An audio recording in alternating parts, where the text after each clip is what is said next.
Oh, hi. Hi, guys. I got something to tell you.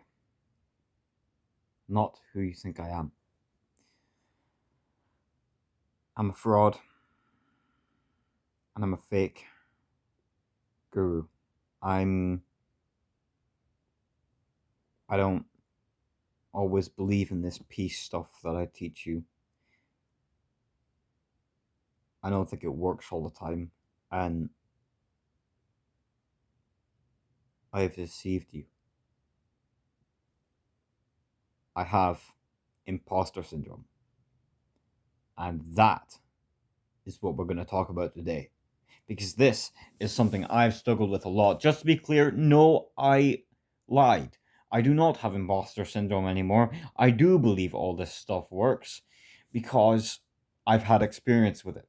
But that is how I have felt in the past. That is how I know John Sonmez has worked in the past. And man, this lighting is good. But it is something everybody struggles with to some degree. I think I've cracked it.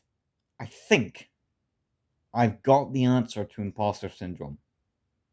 As you can tell, I'm full of energy right now. So, let me tell you a story, first of all, about me and imposter syndrome. I can't remember which book this is because I can never find it. Even though the Kindle app is supposed to have a search feature on it. Either that search feature doesn't work or I have a false memory. But I remember reading in a book somewhere. It's either How I Found Freedom in an Unfree World or The Imposter Cure. No, it's not The Imposter Cure because I read that after I read How I Found Freedom in an Unfree World. I think it's that book, but even the Kindle app can't seem to find it anywhere. So maybe it was in a book that's similar, I don't know. But anyway, I was reading a book of something similar to do with maybe it was a book on happiness. I don't know, but it was some personal development book, and it posed a question midway through the book: Do you ever feel like a fraud or a fake, like you're faking it till you make it? And it struck me like a knife to the heart, because I was thinking, actually, I've never thought of it before, but yeah, I do feel like a fraud. I do feel like this confidence alpha male I'm portraying myself to be is fake. Even though I'm trying to be the character that I want to be, I'm trying to be the character that I know I am deep down, I still feel like a fake and a fraud. And I asked one of my friends if I could still speak to her about, if I could still speak to her about things if they were wrong. And she says, yeah, what is it? A while goes by. She probes again, what is it? And I get off my chest and I say, well, actually, I've been experiencing this imposter syndrome thing. And I told her what it was about, that I was feeling like a fake and a fraud. I was thinking that I was a fake and a fraud. Notice that dangerous combination there. I had a feeling about it. Notice that's very important for later on in the story. Feelings accompanied with thoughts and problems are recipes for disaster. They are extremely dangerous. So so yeah, I was completely unsure as to why I was feeling like this, but I was feeling like a fraud and a fake, and like I really wasn't this confident guy. That deep down, it was an act. I was putting it on because I knew I wasn't as confident as I was coming across to some people, and she was playing the listener role at that point, and she listened really, really good, and I felt very comforted, just as comfy as I feel right now. I felt very comforted with the way she listens, although she didn't have any advice to give me at the time. This is the power of listening to people, that this is the next part of the story. I managed to figure it out at what I thought at the time was the answer. And I felt, because she listened, I felt confident enough that I could then tell her about it. And so I told her about it. I can't exactly remember what the answer I came up with was, but it was something along the lines of, I have to control my thoughts and emotions. I have to keep working towards this character I have to be, and not let my feelings or thoughts get the better of me. Something quite simple like that. And I don't need to get feelings in that. I can still act as a leader and be humble at the same time. It was the beginning of the forming of my new philosophy on being a leader, on not showing weakness, that I've adopted from John Sonmez. It's taken me a while to accept that reality, but I finally have, and I feel amazing because of that. And so that was what I thought, and that was that imposter syndrome little phase over with. So you can still be a leader, and you can still share the things you're flawed with. And if you share the things you're flawed with, if you're confidently vulnerable, as I'll put it, then you should, in theory, avoid this imposter syndrome, right? But that wasn't the case. I ended up going through another, even worse imposter syndrome phase later on. This was all last year. I think the next one was in February. I don't think there was one at Christmas time. I think there was one at February, and I'd done something that I wasn't proud of, and because it was really against my values, I then had imposter syndrome again, but it was really strong this time. It was really strong this time. Um,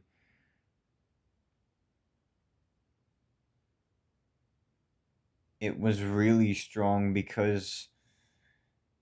I because I'd broken my own values.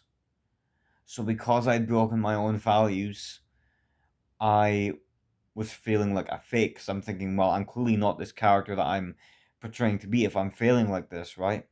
So I proceeded to tell this friend of mine again what was going on, and I and it was then she, after listening to everything that I was telling her, she came with a really simple answer to the problem, and it was all because she wasn't in there emotionally like I was. She wasn't empathizing, she was sympathizing.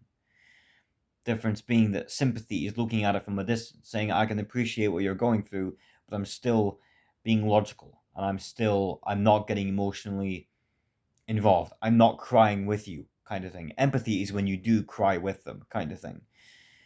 So Paige was her name. I didn't intend to say her name, but there we go, it's out there. So she said that the weak side and the strong side are both parts of us, and we just need to do our best to be the strong side. And immediately, that feeling went away like that, and it was replaced with a feeling of relief and confidence that, oh, I guess you're right. It was like a feeling of realization. And I realized in that moment, dang it, she's right. You know, we're not perfect. We always have that weak side, you know? And so we need to not get too attached to the characters we play and just do our best. And so that solved the problem for ages. And I've been thinking about it recently, as it portrays to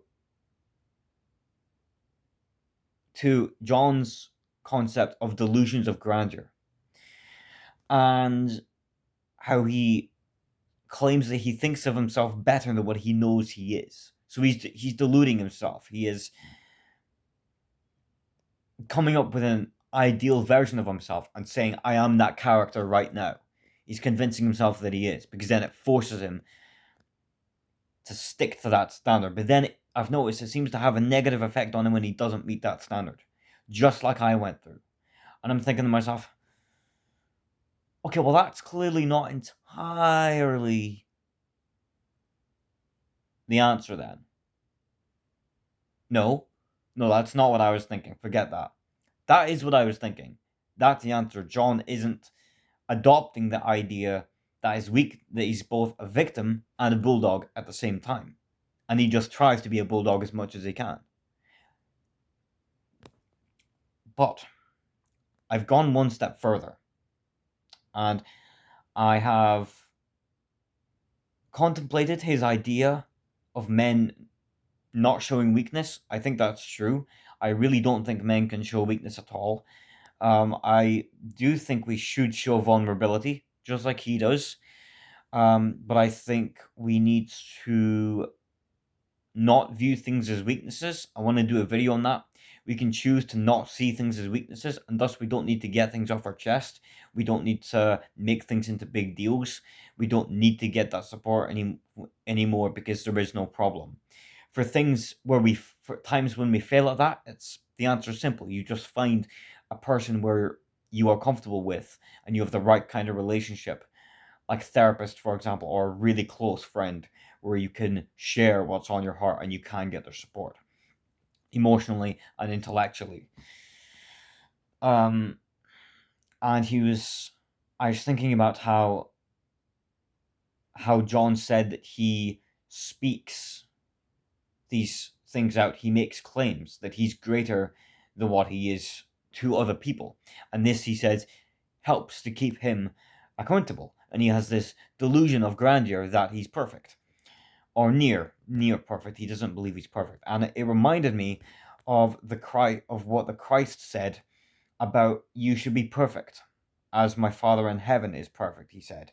Now, that seems really contradictory to me and a lot of people, because Jesus, the entire point of Jesus' life, according to him and his religion, is that he came to die for our wrongdoings, so that God's wrath can be poured out onto him and not us. He died as a sacrifice on our behalf. Because he's never done anything wrong, he can take on the things we have done and unjustly get the punishment that we rightfully deserve. So for him to then turn around and say, be perfect, seems entirely contradictory, because the whole point of his life is that we are not perfect, so we need him. So I was thinking about it, well, what on earth does he mean then? This is something I like about philosophy, is that philosophers, when they say things, they can be really difficult to interpret sometimes. Jesus in particular. And I just love it. I get a kick out of this kind of thing. And what I figured out, and this is my personal interpretation, right, humbly. So Jesus means you should aim for the standard of perfection. When you have that thought in your mind that thinks, I can let myself off right now, you say, no, you can't. You must have the standard of perfection. You're never going to meet it, but it is that standard. It is the trying that counts.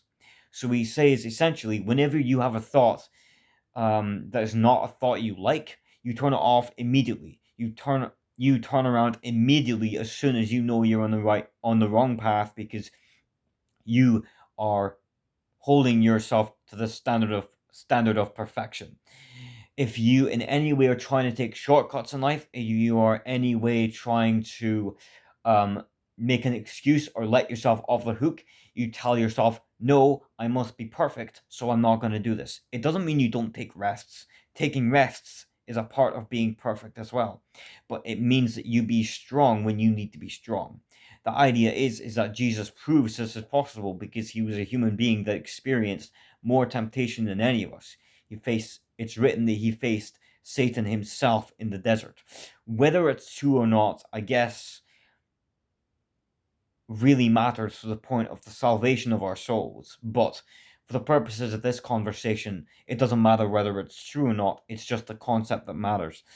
And as a concept, it's really, really helpful, I think. And Jesus said something very interesting elsewhere in the Bible, and it was got nothing to do with the conversation he was having. It was just something else that was brought to my mind, and it was Jesus said that you should flee from anything that tempts you because your spirit is willing, but your flesh is weak. That's what he said. And I thought that was really interesting because what he's saying is according to him, those who believe in him are dead to their old weak selves. We're dead to that. And we're alive in our strong, new, perfect selves. Right? But what he's saying there is that part of you, that weak part, even if you believe and follow me, is still a part of you. And so you must flee from the things that tempt you because you don't have the strength to push through a lot of the time.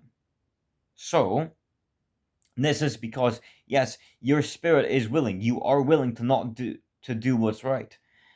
But that body of yours, that weak side, it's really not. So what Christ is saying is essentially what John is saying, but just in a different language. Instead of saying he has delusions of grandeur, Christ is saying, I have a standard of perfection that I keep myself to, and I want you to keep yourselves to. Instead of saying like John does, that he is this perfect character, and he does all these perfectly good things, and he's not a victim in any way. John obviously does admit that he is flawed. He obviously does admit that. I'm just referring to the times where he's speaking about these delusions of grandeur. And Jesus says, instead of that, he says, you got to recognize you are both strong and weak at the same time. John, if you're watching this, my friend, you should never feel like you are not a bulldog, no matter what you do, because it is the mindset you developed. And you still have the victim mindset in some way. Your spirit is willing to give up the victim mindset entirely, but your flesh, it's not, because you're not perfect.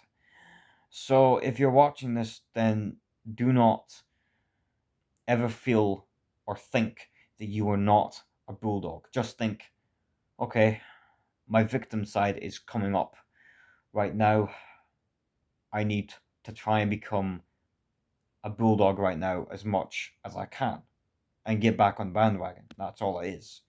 You don't need to question whether or not you are John the Bulldog Sonmez, because you certainly are. You've created this entire Facebook group, and we are all thankful for the things that you teach. And yeah, I think that is my cure to imposter syndrome. That we tell people, oh, one more thing. Yeah. How do we present strength to those when we don't have it, right? Let me give you a situation. Your friend comes to you. She says, I have been struggling with anxiety lately. I have approached anxiety around people and I never approach them, and then I feel bad afterwards and I don't know what to do. How do you present strength in that scenario when you maybe struggle with the same thing? Because obviously in that kind of scenario, this friend of yours is not looking for you to say you're in the exact same boat, because she's coming to you for support and advice. You must therefore be able to give her the answer. So, here's what I've thought of. You don't present your strengths, you present the strength that you should have. This idea of perfection, right? If you're a Christian like me, you can say that you present Christ's strength. If you are a theist in any capacity, you can say that you present God's strength.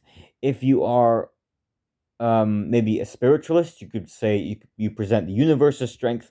As an atheist, um, you could say that you present um, Mother Nature's strength, unless you are a true atheist, in which you don't believe there is any morals, ethics, purpose to anything or fate at all. In which case, what a sad reality, first of all. And second of all, if the universe is all there is and there's no meaning to it, how is it that the Big Bang happened?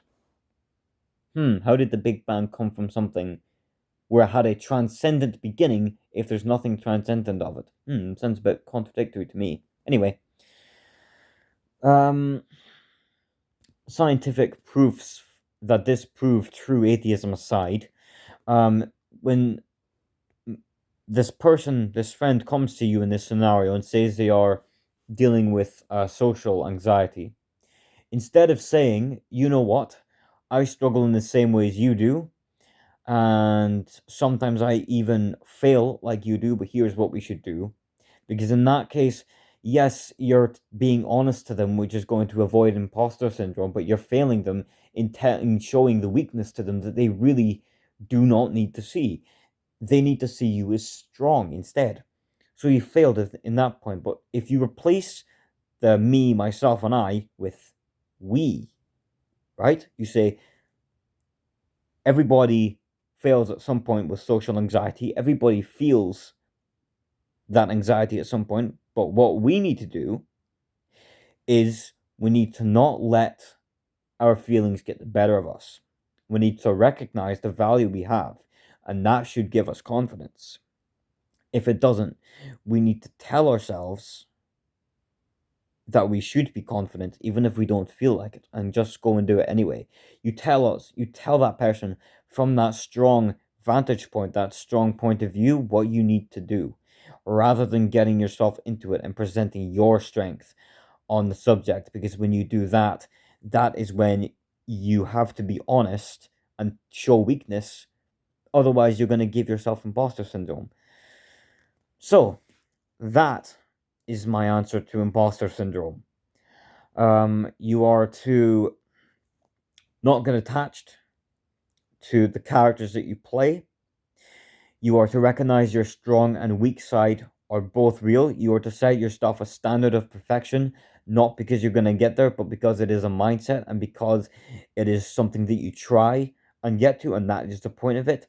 And you are to make sure that you don't show weakness when you answer people's questions, that you show strength by showing what you should do rather than what you do.